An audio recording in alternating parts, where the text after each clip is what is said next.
সুন্দরবনের করমজলে আসছি। করমজলে আসার জন্য আপনাদের সবচেয়ে ভালো হয় বাগেরহাটের মংলা বন্দর থেকে এখানে এই ছোট ছোট ট্রলারের মাধ্যমে আমরা করমজলে আসছি। এখানে আসতে 1 ঘন্টা লাগে মংলা বন্দর থেকে।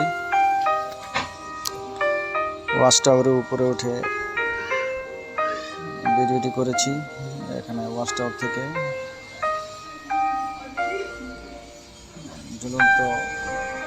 ঝুলন্ত ব্রিজ। বানর, এখানে অনেক বানর রয়েছে। খাবার দাবার হাতে ব্যাগ খাবার দাবার হাতে রাখা যায় না, হাতে রাখলেই সমস্যা, বানর আপনার কিছু ছাড়বে না। সেই জন্য খাবার ব্যাগ হাতে রাখবেন না। ঝুলন্ত ব্রিজটি খুব সুন্দর, ঝুলন্ত ব্রিজ। ওয়াচ টাওয়ার উপরে উঠে এখানে সুন্দরবনটা, এখানে করমজলটা দেখা যায়।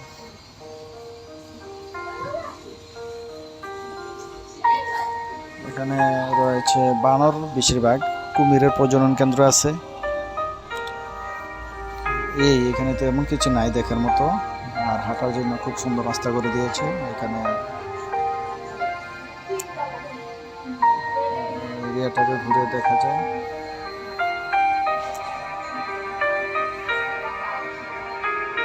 ওয়াচ টাওয়ার থেকে ভিডিও করা। এখানে বিদেশি পর্যটকরা আসছে এই করমজলে, ভ্রমণ ব্যাগ নিয়েছে। এখানে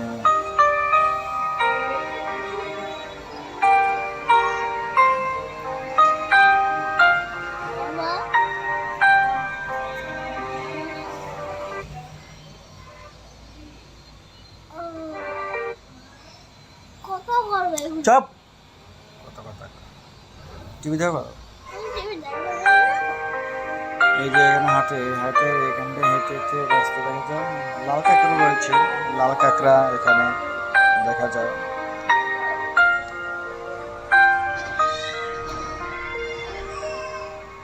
বিকেলের দিকে সাধারণত দর্শক বেশি হয়, সকালবেলা তো তার দর্শক কম। এখানে এই যে কুমিরের প্রজনন কেন্দ্র,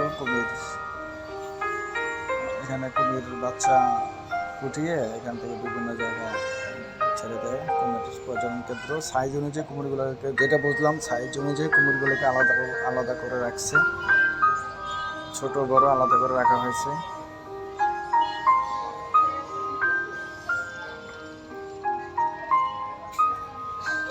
কুমিরের প্রজনন কেন্দ্র। এই যে কুমির, বড় কুমির, মা কুমির সম্ভবত। শীতকালে পানি ঠান্ডা, তাই সবগুলো উপরে উঠে শুয়ে রয়েছে। এই যে এটা উপরে উঠে শুয়ে রয়েছে, এটা উন্মুক্ত পুকুরের ভিতর। এই যে পুকুরে কুমিরটা ছেড়ে দিচ্ছে এখানে। এই যে হাঁটা রাস্তা, কাদা মাটি থেকে 2-3 ফিট উপরে, 3-4 ফিট উপরে এই রাস্তাটি করা। এইভাবে পুরা করমজলটাকে হেঁটে এভাবে দেখা যায়। একদিক দিয়ে বের হয়ে ঢুকে, একদিক দিয়ে বের হওয়া যায়। গাছ, বন খেকোরা এখন সম্ভবত বেশি একটা গাছ কাটতে পারে না, তাই এখানে মোটামুটি একটু বড় বড় গাছ রয়েছে, মোটা।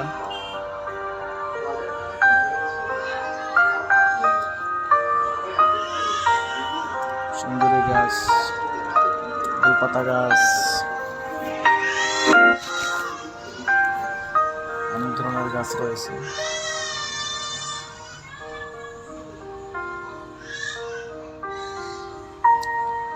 যেতে দৃশ্যগুলো দেখা যায়। এখন ভাটা, তাই পানি লেয়ার খুব নিচে। জোয়ার হলে এই যে সাদা পর্যন্ত পানি ওঠে। ছোট ট্রলারটি 1800 থেকে 2015 টাকা বাড়ানো। করমজলে যেতে প্রায় 1 ঘন্টা সময় লাগে। এই যে করমজলের ঘাট, এটা এখানে এই ছোট ছোট ট্রলারগুলো এখানে রাখা হয়। আসলে এখানে অনেক বানর থেকে সাবধান। এই করমজলে এই যে সুন্দরবনের বিভিন্ন স্পটগুলো এখানে দিচ্ছে। এখানে আলাদা করে স্পট, সুন্দরবনের প্রত্যেকটি স্পটের নাম দেওয়া আছে এবং অবস্থান। এখানে ম্যাপ, সুন্দরবনের যে পুরো ম্যাপটা এখানে দেওয়া আছে। এই ম্যাপ অনুযায়ী আপনারা কোন দিকে যাবেন সেটা এখানে নির্দেশনা দেওয়া আছে। সবচেয়ে দূরের স্পট হলো দুবলার চর, ডিমের চর, পটকা। ওখানে গেলে সাধারণত কিছু হরিণ দেখা যায়। কারণ করে এটা হলো সুন্দরবনের একবারে মানে প্রথম স্পট বলা চলে। একবার এখান থেকে শুরু, এখানে স্পট। তারপরে আরো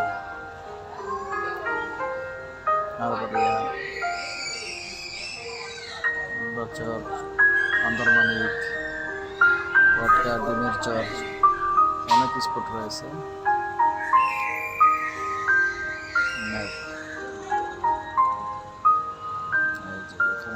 প্রত্যেকটা স্পটের নাম দেয়া আছে ম্যাপে, কোনটা কোন দিকে। আপনারা সাধারণত যদি 2-3 দিন সময় নিয়ে আসতে পারেন তাহলে সুন্দরবনটা ঘুরে দেখতে পারবেন। এখানে জাহাজ আছে, জাহাজে আপনার 10 থেকে 20,000, 25,000 টাকা পর্যন্ত এখানে টিকিট জনপ্রতি। আপনাদেরকে পুরো সুন্দরবনটা ঘুরিয়ে দেখাবে। 2-3 দিন সময় নিয়ে এখানে বড় বড় জাহাজ ছাড়ে। অনলাইনের মাধ্যমে টিকিট কাটতে পারবেন, অথবা বিভিন্ন ঢাকাতে অফিস আছে, অফিসে গিয়েও সরাসরি টিকিট করতে পারবেন।